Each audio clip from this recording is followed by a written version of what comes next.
dear friends, my dear masters, my dear gods. Today our spiritual wisdom is Pyramid Jnana Navarathnas. Pyramid Jnana Navarathnas. Okay. So, especially these Pyramid Jnana Navarathnas are designed or given or preached by our beloved founder, beloved Guruji, Brahmarshi Patriji. Okay. So, these are very, very essential in order to understand more about spirituality, the spiritual path, especially when we are traveling the spiritual path. If you understand all these nine diamonds, you can say, like, Navaratnas. Okay. If you understand these, then you'll get much more clarity about your spiritual journey. Okay.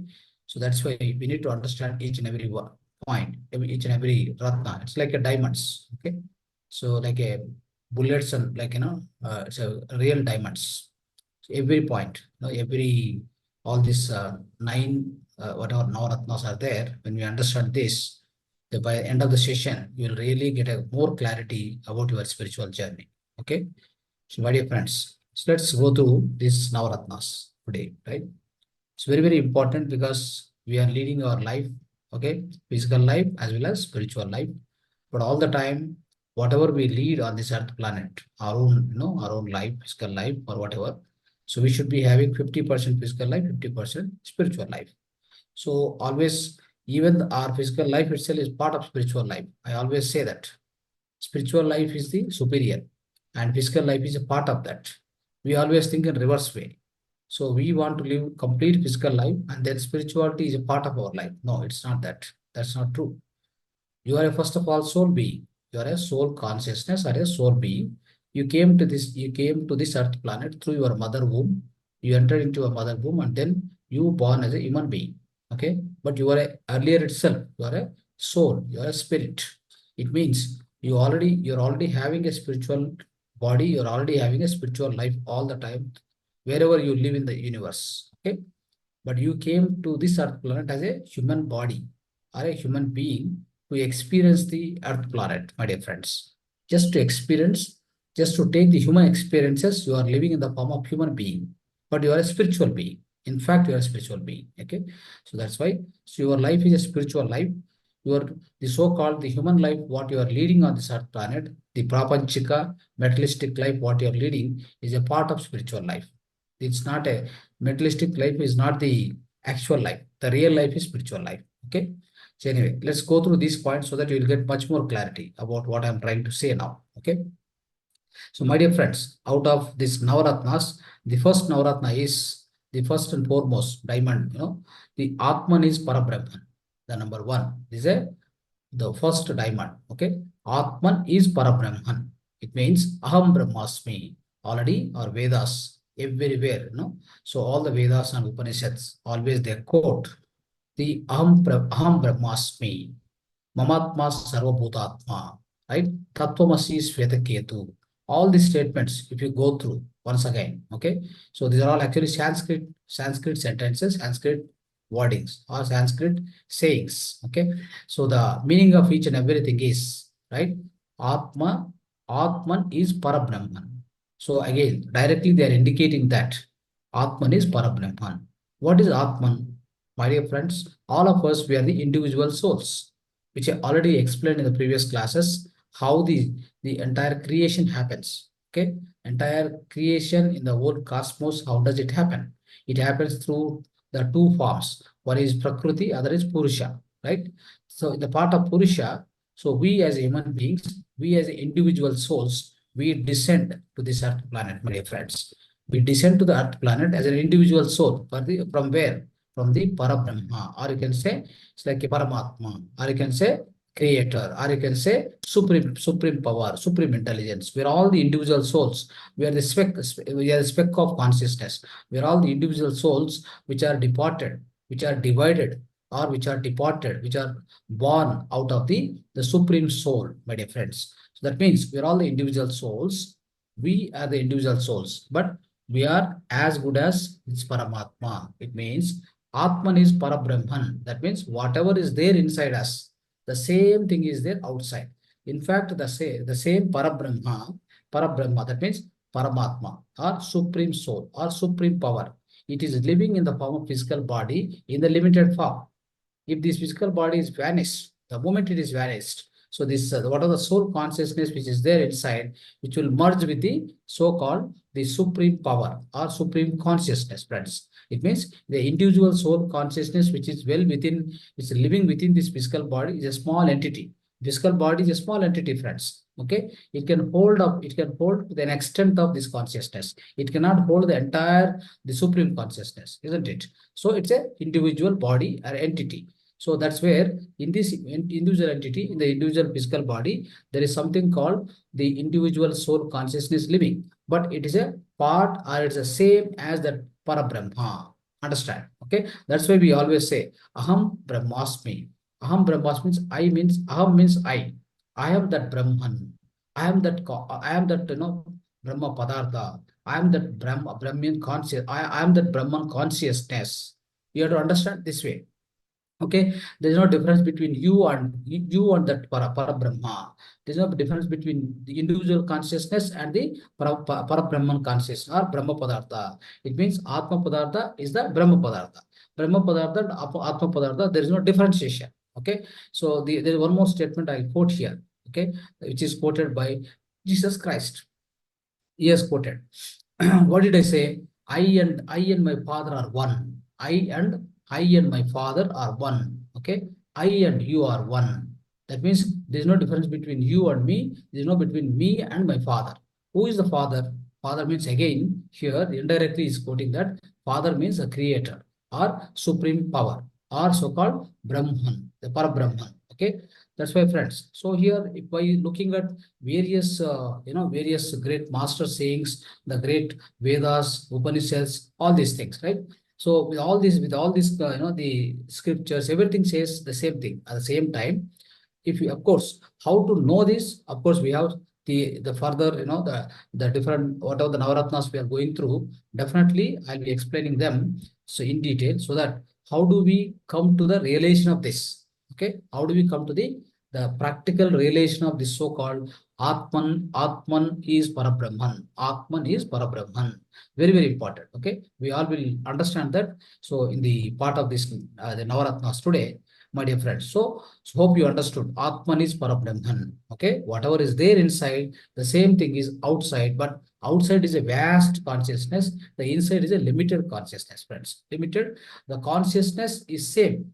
The tattva is same. Okay. The tattva is same, but it is available in the limited format, in the limited form within our physical body, which is available in the outside is abundant consciousness, but also unlimited consciousness, isn't it? So that's why Atman is Parabrahman is always true, and we must understand this. We must get the realization of this through our own practice, that we will be coming to know one by one. Let's understand more. Now, the second, friends. So the second, the Navaratna is the living being is God. Living being is God. That means, so Jivatma is Paramatma. Okay, Jivatma is Paramatma. Again, you see here. So what happens is, what is trying to say here is, friends, so the living being is God. It means, first we understand the Atma, the soul consciousness is as good as Paramatma, right? Parabrahma. The same time, what are the living beings? What are the living being? That means, so within me, whatever the living being or living consciousness or the Atma which is inside me, that itself is God. That itself is God. It means within me there is a God. Within me there is a God. Try to understand this. So there is no differentiation between me and the God. So many times what happens, friends? Many times we are confused. If I want to visit, if I want to know the God, if I want to realize the God, if I want to really experience the God, I need to travel to Tirupati, I need to travel to Makkah, I need to travel to Jerusalem. And if I want to realize, if I want to experience the Jesus Christ, especially I want to visit him, I have to go to Jesus Christ, Jerusalem. I want to go to, Muhammad Pravakta, I want to really experience his consciousness, I have to go to the Makkah. So if I want to experience the Lord Venkateswara, I have to go to the Tirupati. It is wrong, friends. It's not like that, friends. It is not that, the Jesus Christ is only Jerusalem and Lord Venkateswara is only Tirupati. No, it is not that. So that's why we need to understand here. What we need to understand here is, so whatever that you are a living being. You yourself is one soul or Atma. That itself is God, friends. That itself is God. The God is very much within you. Try to understand this. Okay. So when you understand this, friends, you don't need to travel too far and wide. Okay. You don't need to travel too far and wide. You don't need to go to the Rameswaram, Makkah, Masjid, whatever it may be. Like, you go to the Himalayas, there only you can see some God. You can, you can understand him, or you can get in touch with the God. No, it's not that. God and we are not separate. Okay. So try to understand. See, Adi Shankaracharya always says Advaita Siddhanta. What is Advaita Siddhanta? Advaita means there's nothing like a duality, non-duality, my dear friends. What is non-duality means? It means there are no two things. There is only one thing. Okay. So you and God both are same. Okay. You and God both are same. See, if we just, if we take a human being, so man minus mind is equal to God. Man minus man means human being. Human being minus your mind, the physical mind, is equal to what? Is equal to God. Or you can say is like a Paramatma. Or you can say God, Almighty. That's nothing but, that's the exact formula, my dear friends. So what we need to understand is, with the great, the great understanding given by, and the great the truth which is given by the great masters, the great yogis of our ancient India, or the present India. So we need to understand only one thing, that so this living being is God. That means we ourselves are God. So we means not only we, my dear friends. So the every living being on this earth planet, right from mineral kingdom, or you can say smallest creatures on this earth planet, 84 lakh species are there on this earth planet. That means 84 lakhs of living beings are there on this earth planet. The human being is the highest form of out of the living beings, because we have got so-called mind and intellect, right?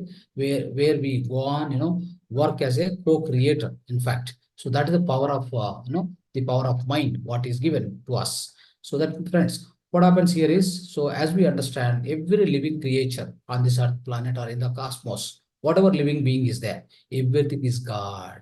Everything is God. I am God. You are God. She is God. It is God. That is God. It means God is there everywhere. That's why we say, right? Almighty is omnipresent, omniscient, omnipotent, everything we say. Why do we say that? Omnipresent, isn't it? So that's why, friends, we need to understand this. Okay. The God is pervading everywhere. God is living inside every smallest, the smallest particle on in this universe, my dear friends. So this is called living being is God. The second diamond. Okay, my dear friends. The third one is body is temple.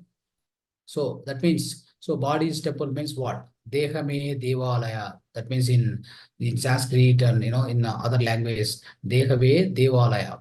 It means what is that, friends? Body is temple.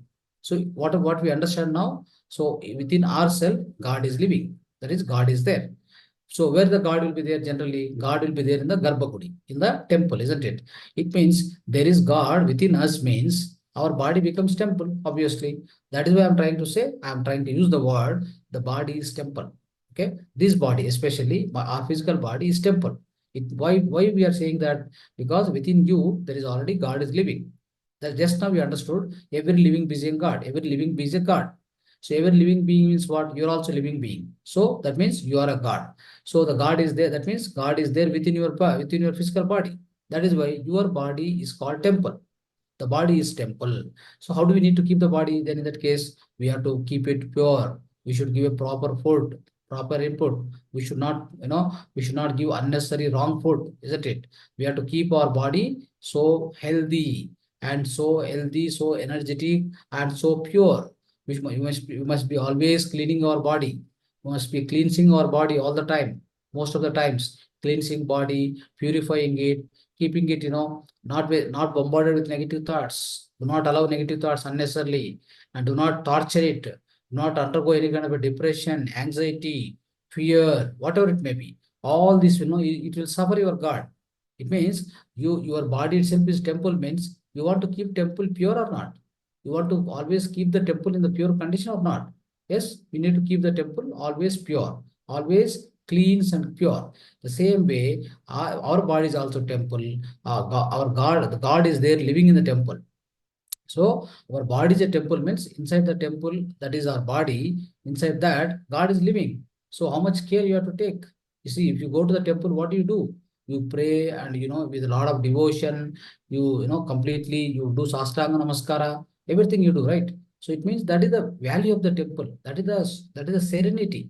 So within that serenity, whatever you do, it will be so devotional and so sacred. All this, right? Same way, you have to treat your physical body in that extent, my dear friends. Now, the fourth one, friends. Now, this what happened is these three, especially these three, are stating that in what situation, in what state you must be, a human being must be, in what state of what state of knowledge, the gnana you must be. So these three things must be achieved by every human being. So these three dimensions I explained to you. Now, to achieve these three things, what are the ways? What are the practices, my dear friends? The first practice, that is fourth diamond, is our breath is our guru. I'm trying to say our breath is our guru. Friends, many times, so we go on search for the guru outside, isn't it? So, of course, suppose if you want to learn music, you have to go and search so-called any one of musician, already guru, the existing guru. Then you have to go and learn from him, isn't it? So you want to, for example, Bismillah Khan, Pandit Ravi Shankar, all these are great musicians, basically. You have to learn from them, isn't it? They are the great musicians. They have to learn from them. You have to go and search outside. Then you'll be able to get the guru. Then you sit at the guru and so do some namaskar, do some seva, and then start practicing it. Similarly, you want to learn you want to learn more sports. So I mean, you want to learn cricket, isn't it? For example, Gavaskar, he was a great famous cricketer. So you want to learn cricket, that means you can learn from him. Like that, many masters are there, isn't it? So that then only you will get a right, the right skill and right knowledge, isn't it? So that's how what happens, friends. To learn everything, to learn anything for that matter, any physical, like I'm saying, outside there are things to learn. Of course, inside also there are things to learn. Now to learn anything outside, all these skill set, what I'm talking about. So you have to learn. You have to learn means you have to go outside, search for the guru, and right approach, and with the right attitude. If you approach him, then start learning it, and then you also become expert. You become the expert in that particular the field or the particular skill set, isn't it? So likewise, friends, what happens here is the first three things. What is Atman is Brahman, living. I mean, living being is a God, and our body is temple. I'm trying to say these things. How do we achieve this? If you want to achieve that, if you want to become that, you want to become that. For example, Atman is Parabrahman. You want to get the experience of that, right? You want to get experience. You want to attain that. You want to achieve that. You want to realize that. What do you need to do? You need to have one guru for you. You need to learn from him. So what is that guru? Friends, here our breath is our guru. That's the greatest statement, friends. Our breath is our guru. How do we say this, right? So when you say like any other guru outside what you, like for example, I'm teaching you. I'm a guide. I'm a guide. So I'm only a guide. I can only guide you. I can say that, okay, you get into this train, go to the next station. From that station, you take another train. So it will go to some other place. Then you can finally reach the Delhi. I will only give a guidance to you. But who have to approach that? Who have to practice that? You only have to practice, my dear friends. But here, so you have to achieve the first three Navaratnas. What do you need to do? Here, there is no outward journey, friends. To achieve these three things, you have to make an inner journey. For inner journey, what is required for you? What is required? I cannot help you, right? You have to help yourself. Then what is the media, or what is the medium, or what is the guide, what is the guru for you? Your own breath is your guru, my dear friends. If you start approaching him, if you start sit with him, and if you start observing your breath, that's what we do anapanasati meditation. If you start observing your own breath, my dear friends, then what will happen? You go inside. That means your mind, your manas. That means your mind is a disciple. Your breath is your guru, my dear friends. Your mind you are keeping at the feet of your guru. That is your swasa, your breath. Your feet. You are sitting silently at the feet of your guru. That is with the swasa, with the breath. then what happens? Slowly, slowly, slowly, you enter into the deep state of meditation. That is where, so a lot of, everything will happen, my dear friends. You start entering inside, everything will get, not one thing or other thing, friends. You'll be able to achieve, like, when you achieve the deep state of meditation, then your third eye will be activated, and you get a astral travel, and you also be able to meet a lot of masters, talk to the different masters, go to the different, the different worlds, the higher worlds. You can communicate, many things will happen, and you will be able to understand your past lives and your current life, what is the purpose of life, and in the future lives, what's supposed to be done, right? In the future, in this case, same life, what has to be done, what is my purpose of life coming to this earth planet. Yeah, all this knowledge you will attain only because of your own guru, that is breath. So your breath is your guru. He is a right guru, my dear friends. You need to take help of him and then start doing it. So friends, what will happen is, here, so okay, so you understood that your guru is your breath. So then how much time you have to give for that? So that is called time is practice. Sahanave pragati. Sahanave pragati. That means your time is your practice. How much time you have to give? For example, if I start practicing cricket just for 10 minutes and go, then can I shall I get more and more expertise in that? Can I become an expert? No, I can't. Similarly, if I spend 10 minutes, 5 minutes for my music learning, then I want to become expert. No, it's not possible. Similarly, friends, here also, for a meditation, for being with your breath, your guru, so you are, how much time you are, spending with your guru? You are spending very less time, 5 minutes, for 10 minutes. No, it's not possible. You have to sit more time. You have to sit at your guru, at the feet of your guru, that is your breath. So be with your breath. So just keep on, your mind has to be kept at the lotus feet of the your guru, that is breath. How much time? Give more time, 1 hour, 2 hours, 3 hours. If you go on, give more and more time, my dear friends, then what will happen? You get self-realization, or you become a great master, and whatever I told you, the spiritual experiences and the current life also becomes beautiful, wonderful, like, amazing, and then it becomes blissful also, my dear friends. You don't worry, you will never worry about any kind of problem. Problems will come. Materialistic life, in the materialistic life, though you become a meditator, you are practicing and you are becoming yogi. For example, you see, in throughout the Bhagavad Gita, Arjuna says, Sri Krishna says to Arjuna, Yogi Bhava Arjuna, he says. That means you become a yogi, he says. How do you become a yogi? By being with your breath, that is your guru. So spend your maximum time with him, then you will also become a yogi. You will also become a master. So once you become a master, my dear friends, you become a master of your mind, master of your life, then you don't need to worry. Everything is taken care. Okay, everything is taken care. Any issues comes also, any problems comes also. See, problems not coming, since you are a meditator, you are a master, problems should not come. No, there is no guarantee, because that's what I told you from the beginning. Beginning itself, I told you. So what happens is, friends, the entire life is uncertain. Entire life is uncertain. Let me tell you. So why? Because why it is uncertain? Because our own past life karmas, many past life karmas are there. Any karma, so the palita, that means the result of that karma may hit this current life at any point of time. So we have to be ready to face all our past life karmas. At least this life, be so aware not to commit any kind of mistakes, not to commit any kind of negative karmas, so that the next life and the current, the future, the rest of this life, definitely you'll be able to enjoy. Okay, even if you get the old karmas coming and hitting you very badly, also you'll be with more and more patience. You'll have a lot of energy. At least the impact of the negative karma will be lesser compared to the non-meditators, right? Non-masters. That's what the help of the meditation, right? It gives a lot of patience, it gives a lot of efficiency within you, and it gives a lot of so-called the highest resistance power in order to withstand any disease. You can come out of any disease by own your meditation, by you can cure your all the diseases. All this has happened because you have meditation now. Otherwise, non-meditators will suffer. Any problem comes, they'll suffer a lot. Sometimes they lose life also, right? So that's why, friends, so this time is practice. Give more and more time for your practice. So sahana wave, so that means the samayave sadhana. Samayave sadhana. It's very important, friends. Now, so this is called time is practice. More time you give. So give more time to your meditation. Now, the patience is progress. That is sixth Navaratna. Okay. Out of Navaratna, sixth one is patience is progress. So what is the meaning of it, friends? You have to be patient enough.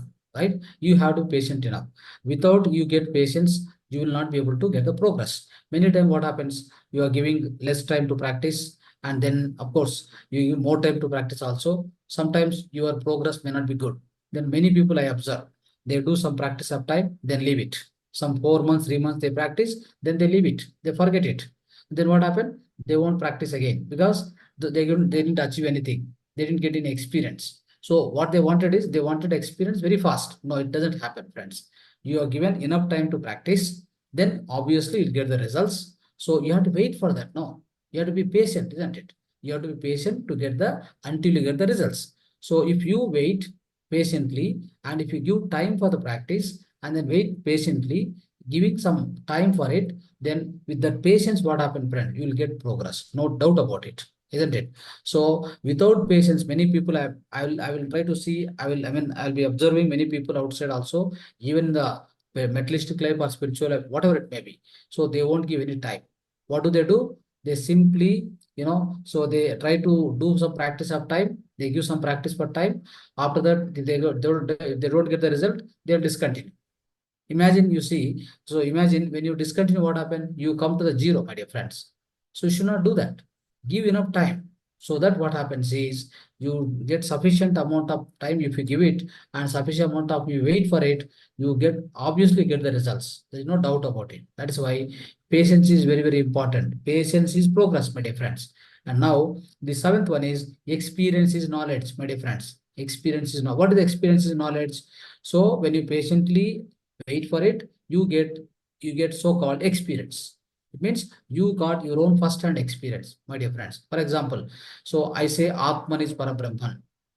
What I said, Atman is Parabrahman. It is written in Vedas, Upanishad. But did you get the knowledge? Did you get really that knowledge? It means, have you gone through the meditation? Did you understand this Atman is Parabrahman?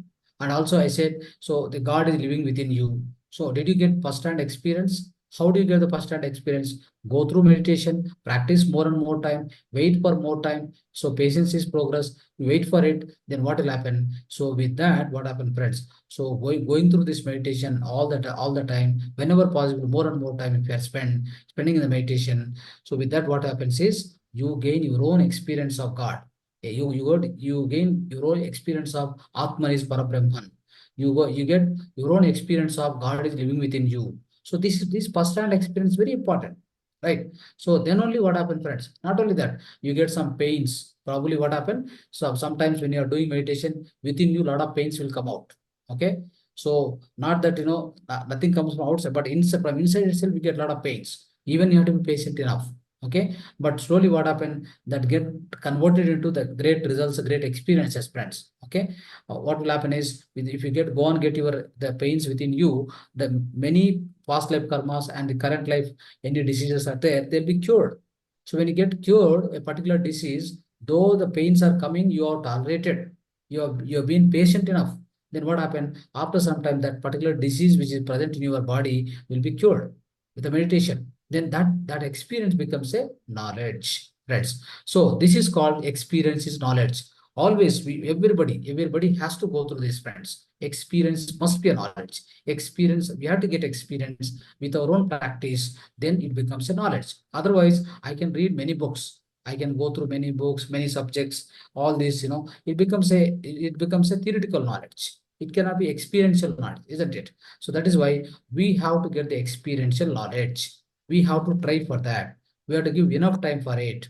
Okay. So patiently we have to wait for the results. So this is very important, friends. Okay. Now the final thing is, friends, when we really complete the sadhana, this is called time is practice, patience is progress, experience is knowledge. It all talks about sadhana. Okay, they are the steps of sadhana, my dear friends. Now, at finally, what happens is with respect to the so-called dharma, friends. So there are two more. There are two more the part of the Navaratnas. What is that? The eighth one is charity is dharma, friends. Charity is dharma. What charity is dharma, friends? I see all of us when we practice meditation, you got experiential knowledge. You understood that you yourself is Brahman. So you understood that the God is within you. You yourself is God. There is no God. There is no separate God. Okay, there's no separate God to go and visit or to go and take blessings. No, nothing like that. Okay, so you and God are one. You and I and Father are one. When we understand this experientially, then what must be done? We must go on to the charity, right? Charity means what? Share with others. So educate others, teach others, my dear friends, teach others. Not only that, for example, you have good amount of money, do some charity, give some part of the money to others. If you have good amount of, like, you are an expert in music, so give that music free of cost to others. Not like, teaching others and taking money. No, here also same thing. You attain the knowledge of meditation. You attain the knowledge of spirituality, spiritual wisdom, whatever you learned today. For example, what happened if somebody comes across, he is also in the need of meditation, he is also in the need of spiritual wisdom. You go and share with him. You teach him whatever you know. You teach him. Then that becomes charity. That charity is dharma, friends. That is the dharma everybody has to do, must be doing in this current life, my dear friends. So with respect to anything, so it can be related to materialistic life, as I told you, sports, games, so music, singing, writing, arts, dancing, right? So singing, everything, whatever it may be. So those skills you attain it. You got enough talent now, enough experience. You got it, first hand experience. You become expert in that. Then go on share with others. That is called, friends. That is very, very important. So this charity, whatever we do, either the materialistic charity or spiritual charity. Spiritual charity, what is that exactly? I became a master. I got experiences, first-hand experiences. I got experiences through my own meditation. Now there's nothing to wait. Go and share with others. Do that dharma. That is the actual dharma you need to do, my dear friends. Okay. Now the final ninth diamond, part of Navaratnas, the ninth diamond is dharma is virtue.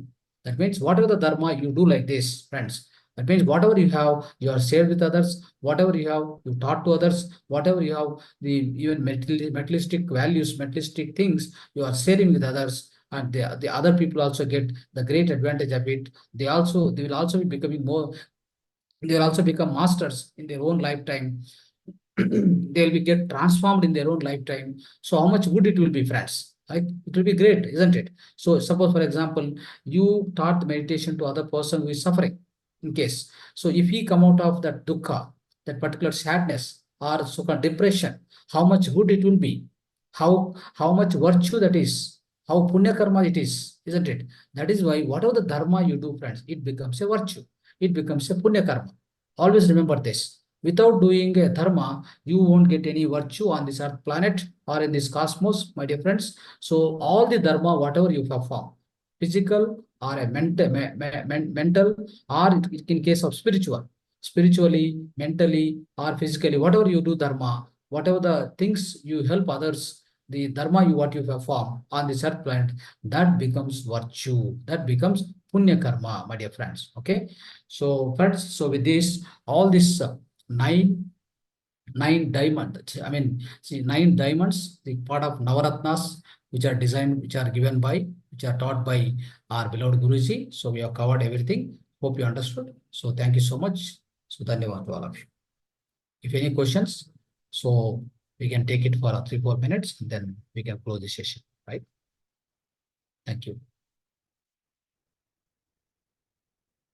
So friends, if anybody want to express your experience of today's session, otherwise you want to ask any question, you can raise. I've given the unmuting facility. Just express. You can talk. Even you don't have any question, just share your experience. How did you feel? Whether you understand the topic, today's topic or not. I want to know from you. Okay. Make a habit of talking. Make a habit of expressing yourself whenever you participate in these type of classes, Zoom classes. Don't be silent. Okay. That doesn't give anything for you. No use at all. Yes. Sham Sundar, go ahead. Good evening, sir. Thank you for today's session. The nine Navaratnas which you taught today, I think it will be remembered forever, because these are something which will show us the path to travel. Secondly, my apologies for not attending the program for a couple of days. I had some issue with my mobile, in fact, it crashed, so I had no access to WhatsApp. Okay. Sir, one query which I had regarding sharing our experience and practice with others. Yeah. So there was earlier I was attending some other program, and then sharing and all was not allowed until you become an expert, Mm. right? So you need to practice a lot and then undergo a lot of training, and only Yes. when the guru agrees that you can share, only then you should be sharing with somebody. Yeah. So can you elaborate on that, give me more idea as to what is the stage where we can really share with somebody whatever we have learned? So you want to share your experience with others. That's what you would like to know more about it. Yes, sir. Okay. What you can share with others is now you know the process of meditation. It means clasping hands, crossing legs, sitting straight, closing eyes, observing the breath. You share this, that much. Okay. So that is allowed, right? You don't need to, you don't need to share anything more than that. Okay. Okay. Share. This is the thing you share with others. Enough. Okay. Afterwards, once you get a experiential knowledge, you Yes. get your own experience within you. You share that with others. No problem. Okay, sir. Thank you. Yeah. Right. Nayak ji,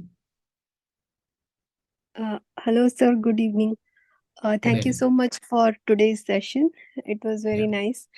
So I had this question like you told that our breath is our guru. Hmm. Yeah, so wanted to know more about it. Like, we have to like have a control on our breath. So that was little I No, was no, not. no control, no control. So our breath is our guru. What did I say? What I mentioned is the perspective is different. It's not that controlling or praying for it. No. So your breath is your guru means like your breath, especially it is a guru. Your mind is the mind is a disciple. Mind is a disciple for the breath. Breath is already Okay. going on, always present. Your guru is always present within you. But what happened is your mind is somewhere else. It is not sitting at the feet of guru. It means your Mm-hmm. mind is roaming all the ways. Throughout the entire world, it is roaming. It is not at one place. Okay. That's what the mistake it is going on. Okay. Now what happens is when you start practicing meditation, that itself is something like you are bringing your disciple. The disciple means the mind is a disciple, right? The mind you are Mm-hmm. bringing and making it to sit in front of at the feet of so-called breath. Breath is guru.